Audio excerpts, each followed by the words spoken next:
जीवन के एक मोड़ पर आकर हर साधक एक बड़ी दुविधा में फंस जाता है।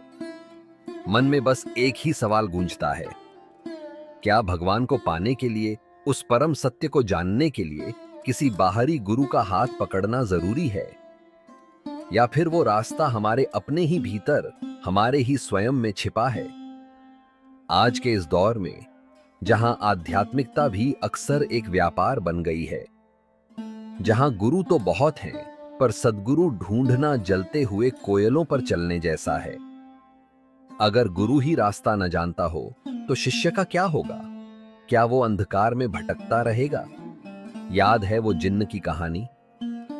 एक सेठ के पास एक ऐसा जिन्न था जो कहता था, मुझे काम दो वरना मैं तुम्हें खा जाऊंगा। हमारा यह मन वही जिन्न है। अगर इसे खाली छोड़ दिया तो यह चिंताओं और विचारों से आपको ही खा जाएगा। तो इसका उपाय क्या है? उस सेठ ने जिन्न को एक बांस के डंडे पर ऊपर नीचे चढ़ने के काम पर लगा दिया। अध्यात्म में वह डंडा है आपकी श्वास। जब आप अपने मन को श्वासों की डोर से बांध देते हैं, जब मैं मिट जाता है, तब जन्म लेती है अमनी दशा, जहां न गुरु है न शिष्य, बस आप हैं और वो परम शून्य। आइए इस वीडियो में गहराई से उतरते हैं और जानते हैं कि कैसे अपने ही भीतर के गुरु को जगाकर ईश्वर का साक्षात्कार किया जा सकता है। वीडियो अंत तक देखें, क्योंकि सत्य आपके इंतजार में है। आज का विषय है ईश्वर साक्षात्कार के हेतु गुरु का साथ आवश्यक है या अपने भीतर स्थिर स्वयं का। It means to be with the master और with the self for God realization. गुरु की जीवन में आवश्यकता है या नहीं, साधारण भाषा में इसका मकसद यही है। इसी की हम गहराई में जानकारी लेंगे और समझने का प्रयत्न करेंगे। जीवन में ये जानना बहुत आवश्यक है कि प्रभु की प्राप्ति के लिए व्यक्ति गुरु को ढूंढे, गुरु के सानिध्य में रहे, यह केवल स्थिर स्वयं के साथ ही रहे, क्योंकि भगवान एक आत्मिक शक्ति है, वो आपके भीतर ही है। स्वयं के साथ रहकर भी उसको पाया जा सकता है। सद्गुरु आपको यही बताता है कि आप स्वयं के साथ कैसे रहो। बाकी सारा परिश्रम तो आप ही को करना है। आप ये सब गुरु से भी सीख सकते हो, और आप में अगर दृढ़ संकल्प है तो स्वयं भी भीतर जाकर ये सीखा जा सकता है। बड़े बड़े महान संत हुए हैं जिन्होंने स्वयं ही इसका आभास किया है। पर वास्तव में जीवन के एक मोड़ पर आकर व्यक्ति को बड़ी दुविधा हो जाती है। वो दुविधा में फंस जाता है। साधक जीवन में निर्धारित नहीं कर पाता कि वे गुरु के साथ रहे अथवा स्थित स्वयं के साथ रहकर ही प्रभु के साक्षात्कार करने का प्रयत्न करे। इस अवस्था में उसकी भीतर अनुभूति ही उसका मार्ग प्रदर्शन करती है। एक रूप में ये बड़ा सरल हो जाता है अगर आप विवेकशील हैं तो। जब आप गुरु से कुछ नहीं सीखते, तब आपको पूर्ण आभास हो जाता है कि गुरु मुझे कुछ भी सिखाने में असमर्थ है, या मैं गुरु से कुछ नहीं सीख रहा हूँ। जब आपके जीवन में ये अवस्था आ जाती है, तब आप सरलता से गुरु का त्याग कर लेते हो। तब ये महसूस करते हो कि गुरु की आवश्यकता ही नहीं है। और कभी-कभी ऐसा भी होता है, गुरु स्वयं भी आगे का मार्ग नहीं जानता कि प्रभु तक कैसे पहुंचा जाए। पर गुरु अपनी अज्ञानता प्रदर्शित भी नहीं करता। आधुनिक काल में विशेषकर आपको ऐसे गुरुओं से मिलने की संभावना बड़ी सरल हो जाती है। इस अवस्था में शिष्य बहुत दुविधा में पड़ जाता है। उसे नहीं समझ आता कि क्या करे। महात्मा बुद्ध के साथ भी ऐसा ही हुआ था। जब वो कुछ वर्ष गुरुओं के साथ रहे, तो गुरुओं ने उन्हें स्वयं ही कह दिया कि हम जितना जानते थे, वे सब आपको हमने सिखा दिया है। ये उनकी बहुत बड़ी विनम्रता थी और उन्होंने ये भी कहा कि आगे हम कुछ नहीं जानते। यही वास्तविक गुरु की महान अवस्था होती है। वो शिष्य को किसी भी रूप में भ्रमित नहीं करना चाहते। पर आधुनिक काल में अगर गुरु कुछ भी नहीं जानता, पर अपनी लालच में पड़कर आपको भ्रमित ही करता रहता है। इस परिस्थिति में शिष्य को स्वयं का विवेक जागरण करना अति आवश्यक है कि वह किसी अधिक अनुभवी गुरु की तलाश में जाए, अन्यथा अपना मार्ग स्वयं ही खोजे। पर यह निर्णय करना हर परिस्थिति में इतना सरल नहीं होता। अंत में उसका विवेक ही उसका सहायक होता है।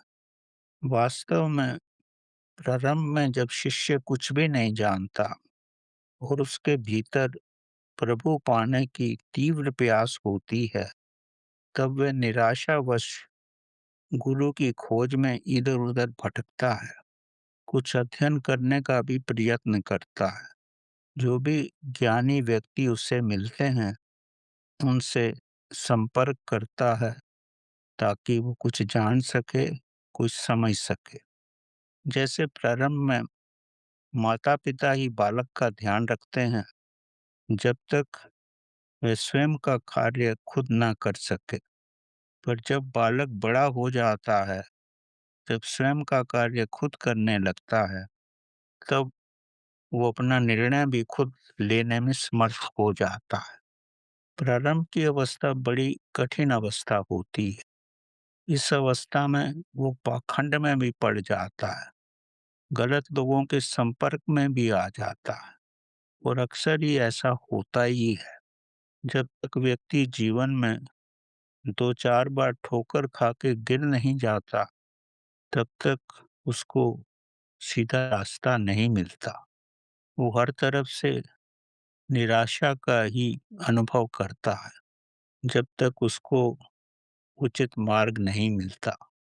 आधुनिक समाज में जो भौतिक समाज है, समाज का हर प्राणी माया की दौड़ में ही व्यस्त है। सब धन कमाने की विधियों की ही चर्चा करते हैं। अंत में जब उसे कोई रास्ता नहीं मिलता, तब वो आध्यात्मिक साहित्य का अध्ययन करता है। पर आध्यात्मिक साहित्य तो इतना विशाल है और बड़ा ही अव्यवस्थित है, पूर्ण रूप से व्यवस्थित भी नहीं है। इसलिए उसे हर कदम पे निराशा का सामना करना पड़ता है और प्रारंभ में चयन करना भी अति कठिन हो जाता है। अंत में उसे निराशा का ही सामना करना पड़ता है, क्योंकि ना तो वो कोई रास्ता ही जानता है, ना ही उसको ऐसा सद्गुरु मिलता है जो वास्तव में उसको उचित रास्ते पे लगा सके, उचित मार्ग प्रदर्शन कर सके। व्यक्ति स्वयं भी स्वाध्याय करने के बाद भी योग्य मार्ग नहीं ढूंढ पाता। इसका मुख्य कारण यही है कि आध्यात्मिक साहित्य बड़ा विशाल है और बड़ा भी अव्यवस्थित रूप से है।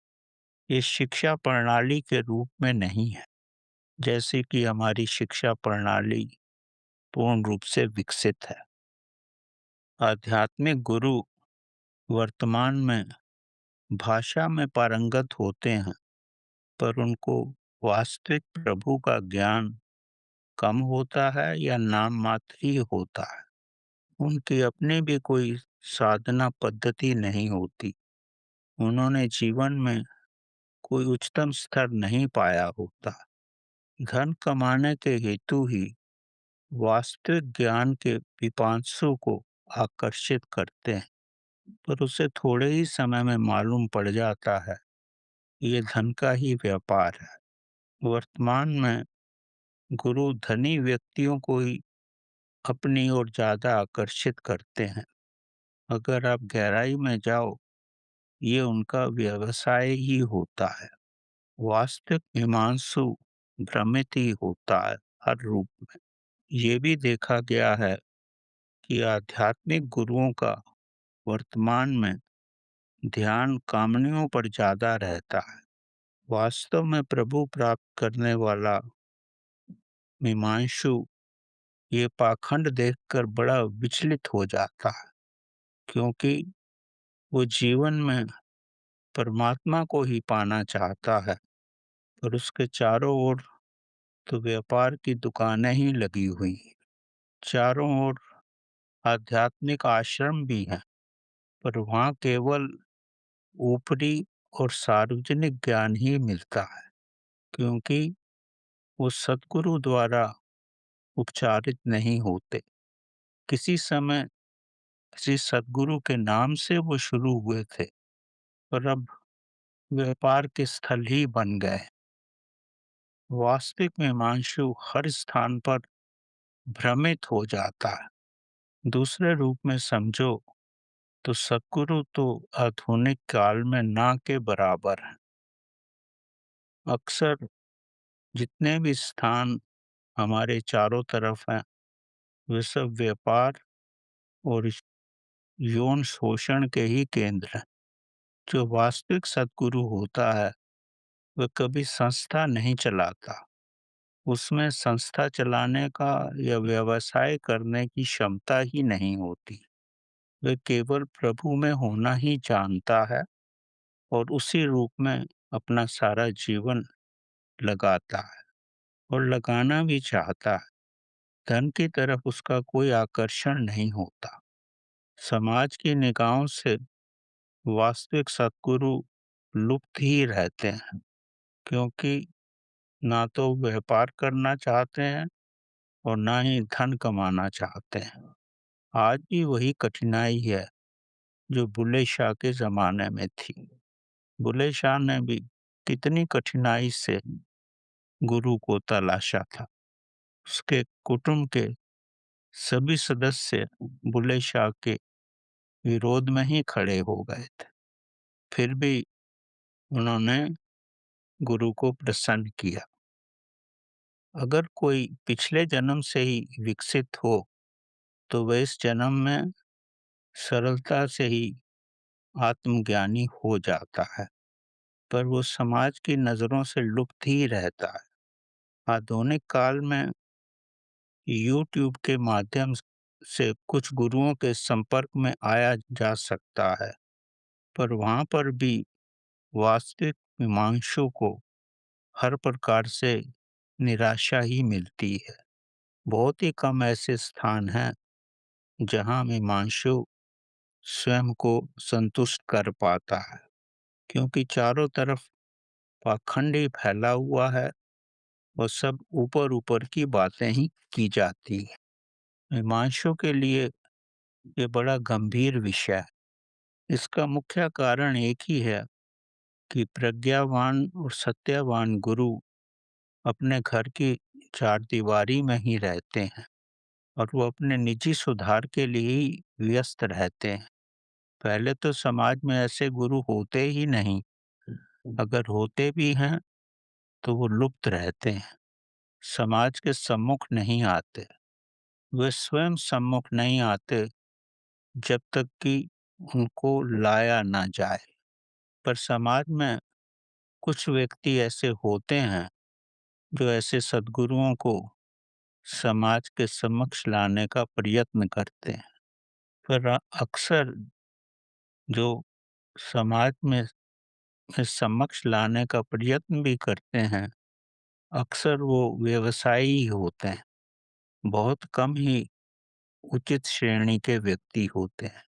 सम्मुख लाने वाले धन कमाना चाहते हैं और ये भी बहुत बड़ी विडंबना है। उनके नाम से ही धन अर्जित करने का प्रयत्न करते हैं। ये सब जानकर स्वयं के अनुभव से और समाज में चारों तरफ देखकर हिमांशु विचलित हो जाता है। अंत में प्रभु पाने का इच्छुक वास्तविक हिमांशु निराश ही हो जाता है। जब वो पूर्ण रूप से निराश हो जाता है, तब वह स्वयं को स्वाध्याय में पूर्ण रूप से लगाता है। पुस्तकों के माध्यम से और वास्तविक सद्गुरुओं के वचन सुनने से ही स्वयं को संतुष्ट पाता है। स्वयं ही ध्यान करने का प्रयत्न करता है। अंत में अज्ञात शक्तियां ही उसको सहायक होती हैं। वह समझ जाता है कि प्रभु यही चाहते हैं। इस तरह कई बार वो असफल होता है। अपने जैसे अनेक ध्यानियों के भी संपर्क में आता है, पर अंत में वो यही पाता है कि अक्सर लोग धन के लोभ में ही साधना की पद्धति पे आते हैं। प्रभु को तो नाम मात्र ही लोग पाना चाहते हैं। इस पद्धति पे इसलिए ही आते हैं ताकि अधिक से अधिक धन अर्जित कर सकें। अंत में ब्रह्मांड की अज्ञात शक्तियां ही उसका मार्ग प्रदर्शित करती हैं और धीरे-धीरे स्वयं की अंदर की सहायता से ही उसकी प्रगति होती है। स्वयं की आत्मा और स्वयं की चेतना ही उसकी सहायक होती है। अज्ञात शक्तियों के माध्यम से उसे पूर्ण रूप से स्पष्ट हो जाता है कि गुरु का सानिध्य जो है, वो प्रारंभ में ज्ञान की स्पष्टता के लिए ही होता है। जब हिमांशु को मानसिक रूप से स्पष्ट हो जाता है कि बाहर से केवल ऊपरी ज्ञान ही मिलता है और साधक को स्वयं ही अकेले इस मार्ग पर चलना पड़ता है। अंत में गुरु किसी भी रूप में सहायक नहीं होता। उसने ये जीवन में अनुभव कर लिया होता है कि साधक को स्वयं ही इस रास्ते पे चलना पड़ता है।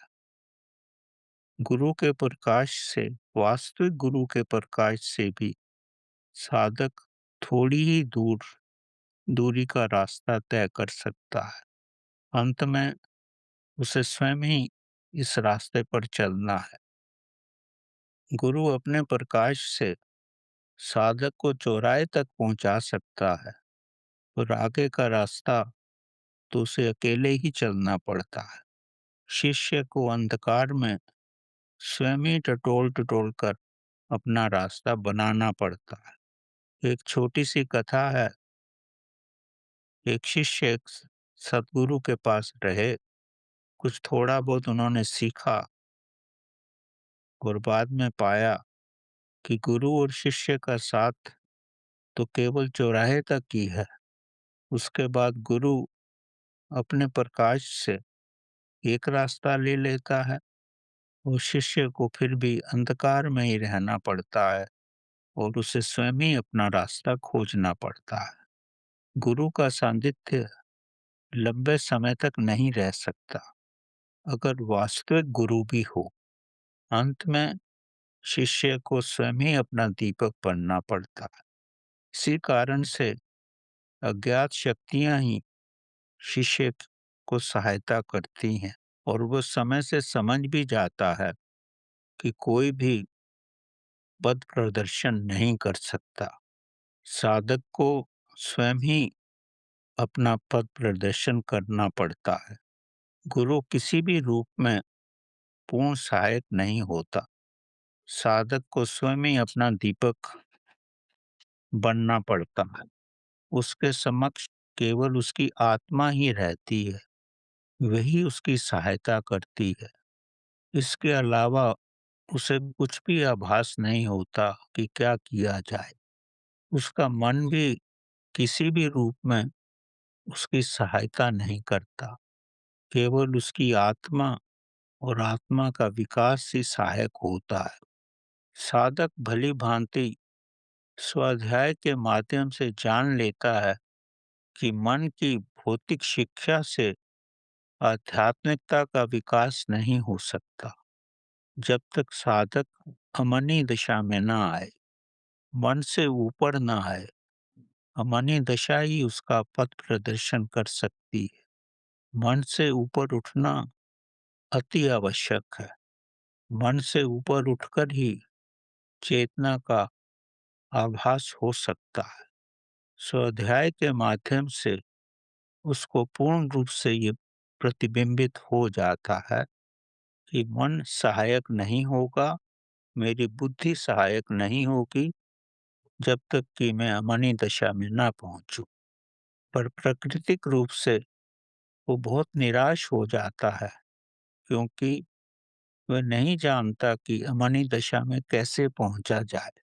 ज्ञान के रूप में तो उसको प्रत्यक्ष हो जाता है कि मन से ऊपर जाने पर ही परमात्मा का रास्ता मिलता है।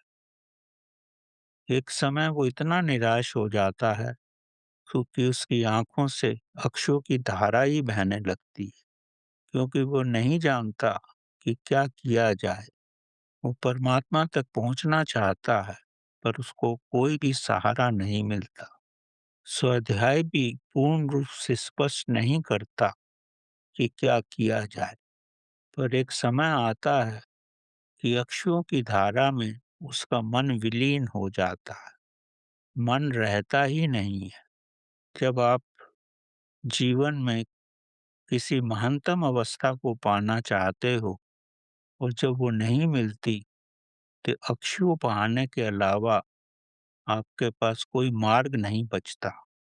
पर अक्षु बहाने से मन विलीन हो जाता है। मन विलीन होने से अमनी दशा आ जाती है। तब साधक को बड़ा आश्चर्य होता है कि पल भर के लिए उसे ज्ञान का मार्ग दिखने लगा है और कुछ ही क्षणों में वो लुप्त भी हो जाता है। कई बार ऐसा ही होता रहता।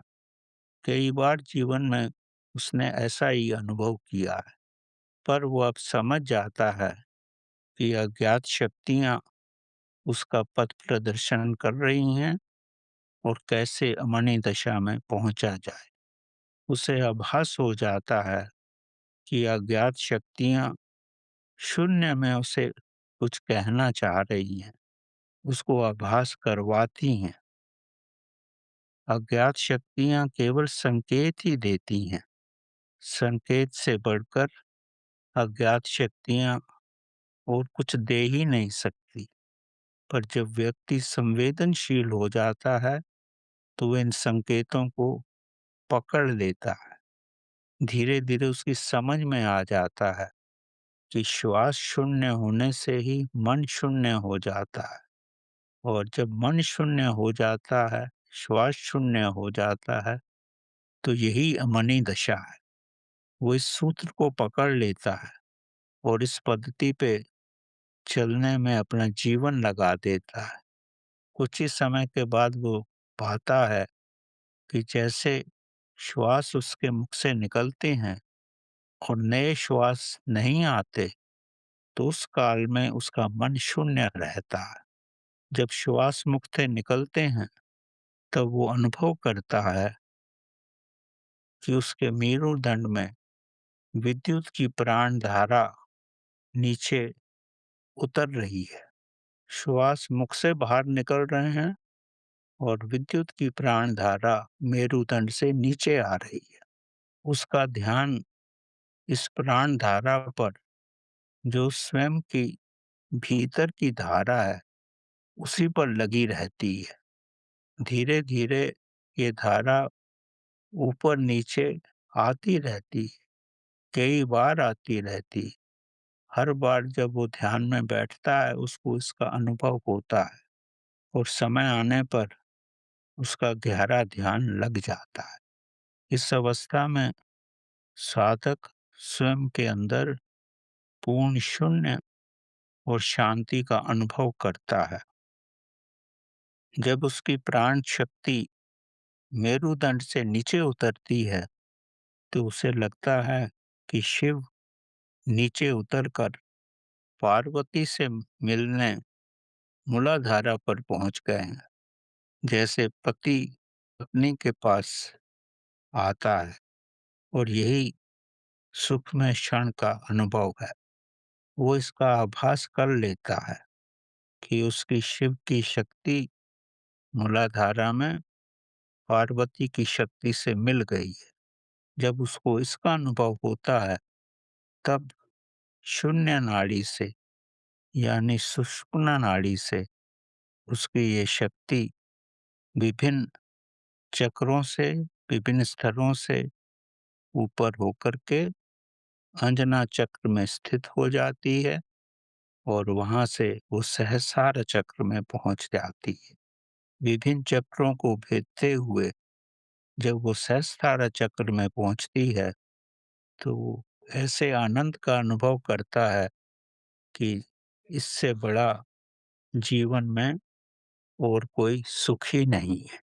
साधक को इसका स्पष्ट अनुभव हो जाता है। अब साधक केवल दृष्टा हो जाता है, जैसे भीतर से उसे कोई प्रदर्शित कर रहा हो, भीतर से उसे कोई रास्ता दिखा रहा हो। बार-बार इस विद्युत शक्ति से का ऊपर नीचे आना उसको पूर्ण रूप से दृढ़ बना देता है।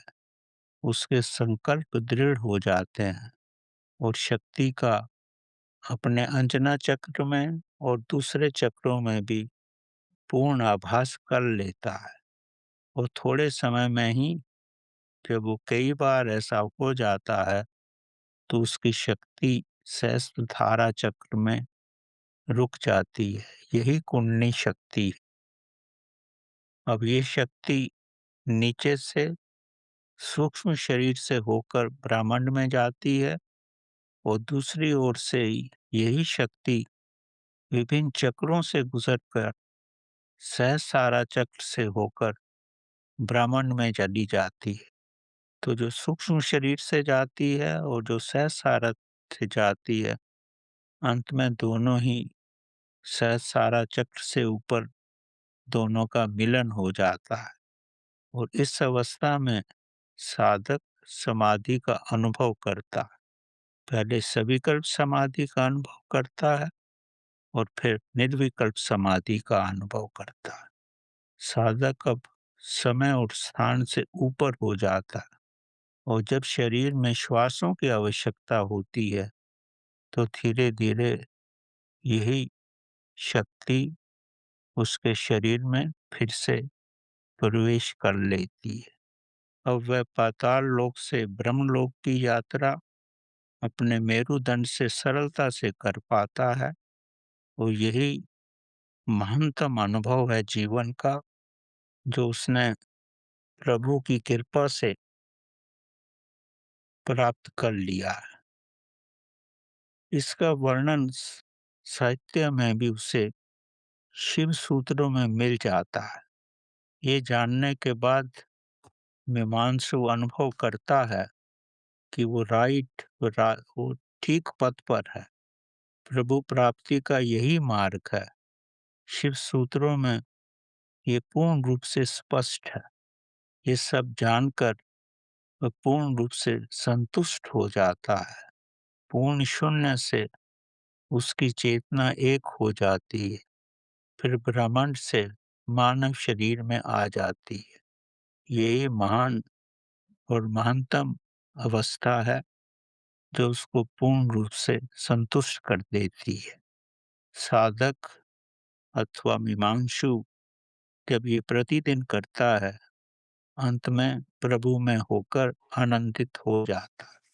तो सारांश में ये कहा जा सकता है कि महान व्यक्ति बचपन से ही प्रज्ञावान होते हैं। पिछले जन्मों के संस्कारों की छाप उनके हृदय पर रहती है। ऊपर की धूल जैसे ही हटती है, तो चेतना का विकास हो जाता है। ये सब विकास सरलता से बुद्ध, महावीर, नानक, कबीर, रविदास, अन्य बहुत सारे संतों को हुआ। फिर भी बहुतों ने गुरु को ढूंढने का प्रयत्न किया। ये महान संत गुरु के साथ कुछ ही समय रहे और कुछ समय के बाद स्वयं ही महान प्रज्ञावान बन गए। गुरु की सहायता तो उनके लिए नाम मात्र ही थी। ये सब जानकर उसको अधिकतम संतुष्टता मिल जाती है। आधुनिक काल में तो महान गुरु खोजने से भी नहीं मिलते। साहित्य और प्रभु प्राप्ति के लिए इन मार्गों की व्याख्या केवल साहित्य में ही मिलती है। मीमांसु स्वयं ही अध्ययन करके अपने लिए उचित मार्ग ढूंढ लेता है। उसे अनुभव हो जाता है कि चेतना का विकास कैसे किया जाए। अपने अनुभवों को वह महान आध्यात्मिक ग्रंथों के विवरण से भी तुलना करता है। तब उसे पूर्ण रूप से ज्ञात हो जाता है कि उसका मार्ग और उसका अनुभव वही पुष्टि करता है जो ग्रंथों में उसे अध्ययन करने के बाद प्राप्त हुआ। तो आज के समय में यही उचित मार्ग है। अपने अनुभव को स्वाध्यायों की किताबों से तुलना करके मीमांसु समझ जाता है कि उसका मार्ग उचित है। ये अस्तित्व बड़ा बुद्धिमान और ज्ञानवान है। अगर वास्तव में आप प्रभु प्राप्त करने के मीमांसु हो तो अस्तित्व पूर्ण रूप से सहायक होता है। और जब मीमांसु मेरुदंड में शून्य का अनुभव करता है तो स्वयं के अंदर उसको अनुभव हो जाता है कि साक्षी का रूप कहाँ विद्यमान है। जैसे ही उसे साक्षी का अनुभव होता है तब कुंडली शक्ति जो पार्वती की शक्ति है मूलाधारा से सहस्त्रारा में पहुंच जाती है। शिव शक्ति का ये अद्भुत मिलन शिव को ऊर्जावान बना देता है और ये शक्ति ब्रह्मांड में पहुंच जाती है और ब्रह्मांड में तो सदैव ही अनंतनाद गूंजता है। और ये मानव चेतना जो शिव और पार्वती के रूप में उसके मेरुदंड से ऊपर उठी थी वो सर्वव्यापी हो जाती है। साधक को अपनी सूक्ष्म चेतना के रूप में ब्रह्मांड का आभास हो जाता है। उसकी मानव चेतना ब्रह्मांडीय चेतना के साथ एक हो जाती है। जब चेतना ब्रह्मांडीय चेतना के साथ एक हो जाती है और तब वह पूर्ण रूप से जागरूक हो जाता है और स्वयं को उसमें खो देता है। तब उसको आभास हो जाता है कि वो तो है ही नहीं, सब जगह ब्रह्मांड की ही चेतना है। उसी चेतना का चारों ओर से विस्तार हो रखा है। जब वो ब्रह्मांड के साथ एक हो जाता है जैसे चीनी पानी में मिल गई है, फिर उसे मिलन का आभास ही नहीं रहता। जब उसकी मानव चेतना ब्रह्मांड चेतना में मिल जाती है तो एक समय ऐसा आता है उसका आनंद भी विलीन हो जाता है क्योंकि वो ही नहीं रहा। यही महानतम अवस्था है। इसमें गुरु किसी रूप में भी सहायता नहीं कर सकता। आपका गुरु जो आपके स्वयं की चेतना है वही सब कुछ कर सकती है। तो सारांश में यही कहना उचित है कि साधक को पहले गुरु के संपर्क में आने का प्रयत्न करना चाहिए।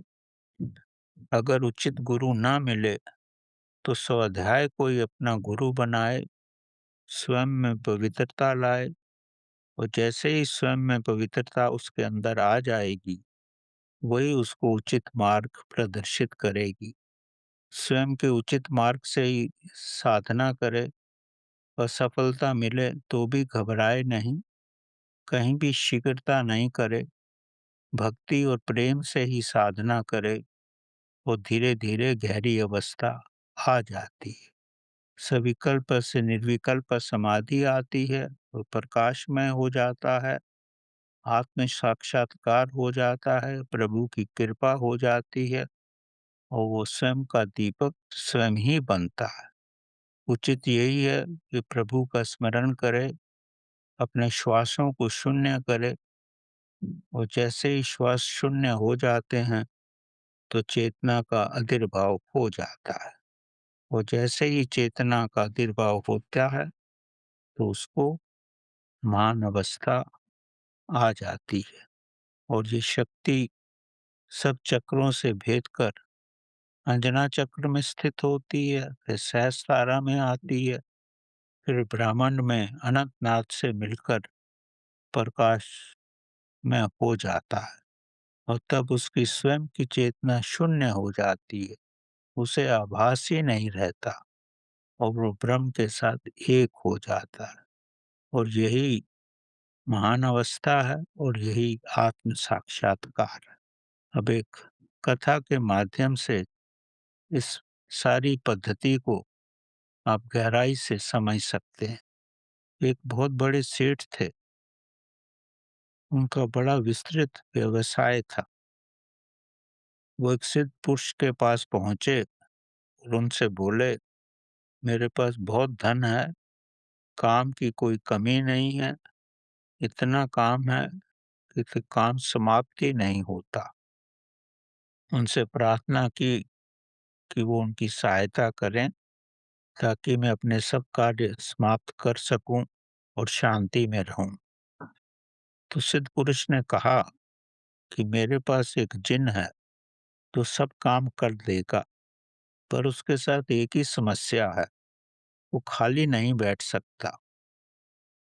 अगर उसे कोई काम नहीं दोगे तो वह मालिक को ही खाने आ जाएगा। सेठ ने सोचा कि मेरा व्यापार तो सारे विश्व में फैला हुआ है, मेरा कार्य तो खत्म हो ही नहीं सकता, तो मैं रात दिन उसको व्यस्त रखूंगा, तब मुझे बहुत सुविधा मिलेगी। सेठ राजी हो गया, सिद्ध पुरुष को नमस्कार करके उसको धन अर्पित करके और वो बोतल लेके चला गया जिसमें जिन बंद था। अब सेठ बड़ा प्रसन्न था कि उसके पास जिन एक आ गया है जो सारा कार्य कर देगा। पर सिद्ध ने बताया था कि ये जिन बहुत शीघ्रता से कार्य करता है। पर सेठ ने सोचा उसके पास तो इतना कार्य है, वो कार्य तो खत्म ही नहीं होगा।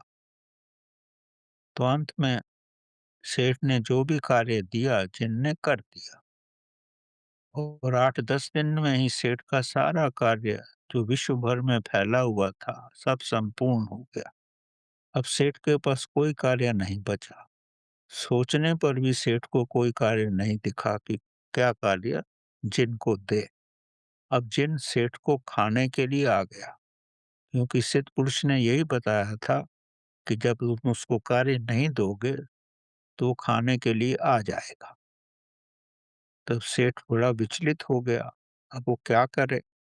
तब वो भाग-भाग कर एक महायोगी के पास पहुंचा, बहुत बेचैन था, रुग्ण हो गया था, हार गया था। महायोगी ने उसकी सारी बातें सुनी, तो महायोगी ने कहा कि जिनको बोलो जो संसार का सबसे ऊंचा बांस का डंडा है वो लेके आए। तो थोड़ी देर में जिन उस बांस के डंडे को लेके आ गया।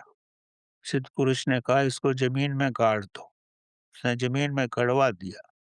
तब सिद्ध पुरुष ने बोला, तो इस जिन को बोलो कि एक बांस के डंडे के ऊपर जाए और नीचे आए और यही सब कार्य वो करता रहे। सिद्ध पुरुष के कहने पर सेठ ने ये कार्य उसको दिया। वो नीचे आता फिर ऊपर जाता, तब वो व्यस्त हो गया। अब सेठ भी पूरी तरह से शांत हो गए। कथा तो बड़ी साधारण है, पर कथा का मकसद ये है कि जिन हमारा मन है और श्वास जो है ये हमारा डंडा है। हमें मन से कहना है कि जैसे श्वास अंदर बाहर आती है, मन उसके साथ ही रहे। जैसे ही मन श्वासों के साथ रहेगा, तो मन आपको सताना बंद कर देगा। अब वो व्यस्त हो जाएगा सदैव के लिए, क्योंकि आपके श्वास चल रहे हैं और मन श्वासों के साथ ऊपर-नीचे हो रहा है और मन शांत हो गया, मन शून्य हो गया, श्वासों के साथ एक हो गया। जब मन श्वासों के साथ एक हो गया, तो मन विलीन हो गया, तो धीरे-धीरे चेतना का विकास होने लगा। जब चेतना का विकास होने लगा, तो एक समय ऐसा आ गया कि चेतना इतनी विकसित हो गई कि व्यक्ति समाधि की अवस्था में पहुंच गया। तो कथा का मकसद ये है कि मन को श्वासों के साथ रखो, उसे हिलने-डुलने मत दो, क्योंकि आपने ही मन रूपी जिन को खरीदा है। मन आपका नौकर है, वही तो आपने सिद्धपुरुष से खरीदा है। कोई भी सांसारिक कार्य हो तो जिनसे करवा लो, वो मन है आपका। जब सांसारिक कार्य करवाना है तो करवाओ, अन्यथा उसको अपने श्वासों के डंडे पे यात्रा करने दो। ऊपर जाए और नीचे जाए। वो जब सांसारिक कार्य हो तो उसे उसमें व्यस्त रखो। अब आप समझो कितना सरल है। जब आपका मन व्यस्त हो जाएगा तो आप प्रभु में हो जाओगे और विश्व के सारे कार्य भी पल भर में हो जाएंगे। आपका व्यापार भी चलेगा और आपको धन की वृद्धि भी होती रहेगी और एक समय आएगा जब मन विलीन हो जाएगा श्वासों के डंडे पे चलकर, तब आप प्रभु में हो जाओगे। तो यही स्वयं प्रभु पाने की विधि है। अपने मन को श्वासों के साथ रखो।